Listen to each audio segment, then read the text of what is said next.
சனிப்பெயர்ச்சி பலன்கள் தொடர்ந்து நம்ம பார்த்துட்டு இருக்கோங்க. இன்றைய தினத்தில் ரிஷபராசிக்காரர்களுக்கு சனிப்பெயர்ச்சி எப்படி இருக்குது? ரிஷபராசிக்காரர்களுக்கு பிரபல யோகாதிபதி சனி பகவான் மட்டும்தாங்க. தூய கேரளத்திலிருந்து நவரத்ன மாலையிலிருந்து நட்சத்திர யோகா அமைப்புங்கிற நூல்லேருந்து, அதே மாதிரி அதாவது நந்தி வாக்கியம் அப்படிங்கிற ஒரு பழமையான நூல் இருக்குது. இந்த நூல்கள் எல்லாமே சனி பகவான் ஒருவனே மிகப்பெரிய ராஜயோகத்தை தருவான் அப்படின்னு ரிஷபராசிக்காரர்களுக்கு சொல்லப்பட்டிருக்குங்க. அப்படிப்பட்ட சனி பகவான் யோகங்களை தரக்கூடியவர் கடந்த 2.5 வருஷமாக 10ஆம் இடத்துல உட்கார்ந்து பல விதங்களில் உங்களை பந்தாடினாருங்க. யாரோ உங்களை பயன்படுத்திக்கிட்டாங்க, நீங்கள் யாரையுமே பயன்படுத்திக்க முடியல. வந்தார்கள், சென்றார்கள், வென்றார்கள் அப்படின்னு உங்களை ஏமாற்றிட்டு போனாங்க. எவ்வளவு அனுபவம்! கொஞ்சம் நஞ்சம் இல்லை.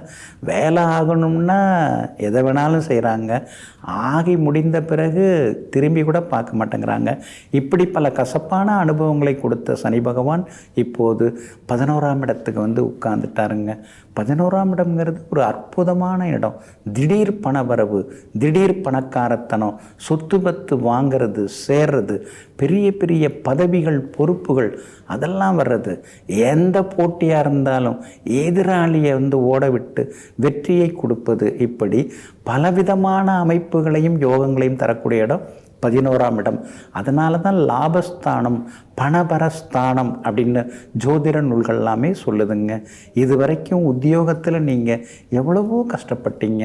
என்ன தான் உழைச்சாலும் சின்னதாக ஒரு சம்பளம் வந்து உயர்வோ அல்லது பதவி உயர்வோ உங்களுக்கு கிடைக்கவே இல்லைங்க. இனிமேல் உத்தியோகத்தில் உங்களுக்கு நல்ல பேர் கிடைக்கும், பதவி உயர்வு, சம்பள உயர்வு உண்டு. சிலருக்கு புது வேலை கிடைக்கும். வெளிமாநிலம், வெளிநாட்டில் வேலைக்கு சேர்றது அல்லது வெளிநாட்டு வெளிமாநில தொடர்புள்ள நிறுவனங்கள் இங்கே இருக்கும் இல்லைங்களா, அங்கே வேலை கிடைக்கிறது, அதுக்கெல்லாம் வாய்ப்புகள் இருக்குதுங்க. மூத்த சகோதர வகையிலையும் சில உதவிகள் இனிமேல் கிடைக்குங்க. அதே மாதிரி லாபஸ்தானத்துக்கு சனி பகவான் வந்து உட்கார்ந்துட்டதுனால குடும்ப வருமானம் அதிகமாகும். அடகில் இருந்த நகைகளை மீட்டெடுப்பீங்க, வீட்டு பத்திரத்தை மீட்டெடுப்பீங்க.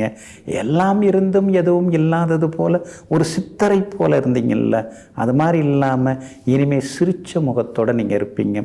கணவன் மனைவிக்குள்ளார இருந்து வந்த அந்த போட்டி இருக்குது பாருங்கள், அது கொஞ்சம் கொடுமையான போட்டி தான்.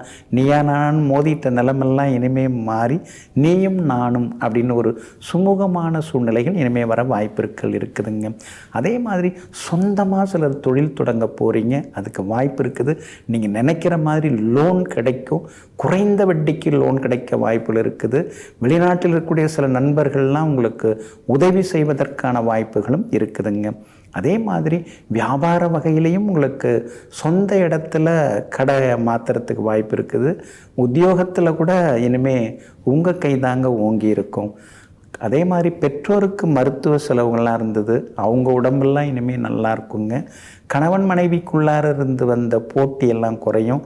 பிள்ளைகளால் இனிமேல் சந்தோஷம் உண்டுங்க. சனி பகவான் உங்கள் ராசியை பார்க்கறதுனால கொஞ்சம் முன்கோபம் இருக்கும்.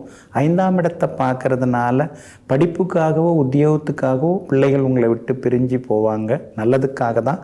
8ஆம் இடத்தை வந்து சனி பகவான் பார்க்கறதுனால திடீர்னு வெளிநாட்டு பயணங்கள், திடீர் பணவரவு அதெல்லாம் வர்றதுக்கான வாய்ப்புகளும் இருக்குதுங்க. எப்படி பார்த்தாலும் இந்த சனிப்பெயர்ச்சி உங்களுக்கு மிகப்பெரிய ராஜயோகத்தை கொடுக்கக்கூடியதாக இருக்கும். உங்களை வேணான்னு ஒதுக்கி தள்ளினவங்க வேணும் வேணும்னு வேண்டிக்கிட்டு வந்து உட்காருவாங்க. அதே மாதிரி கணவன் மனைவி நெருக்கம் உண்டு, சகோதர வகையில் உதவி உண்டு, சமூகத்திலேயும் ஒரு அந்தஸ்து உங்களுக்கு கிடைக்குங்க. மேலும் மேலும் உங்களுக்கு நல்லதெல்லாமே நடக்கிறதுக்கு மறவாமல் திருவண்ணாமலை சென்று ஸ்ரீ அருணாச்சலேஸ்வரரை பிரதோஷ நன்னாளிலே சென்று வணங்குங்கள். முடிந்தால் பிரதோஷத்தன்று கிரிவலம் வர பாருங்கள். மாற்றுத்திறனாளிகளுக்கு உதவுங்கள். இந்த சனிப்பெயர்ச்சி உங்களை மிகப்பெரிய கோடீஸ்வர யோகத்தை தருவதாக அமையுங்க. உடனுக்குடன் செய்திகளை தெரிந்து கொள்ள சன் நியூஸ் பெல் ஐகானை கிளிக் பண்ணுங்க.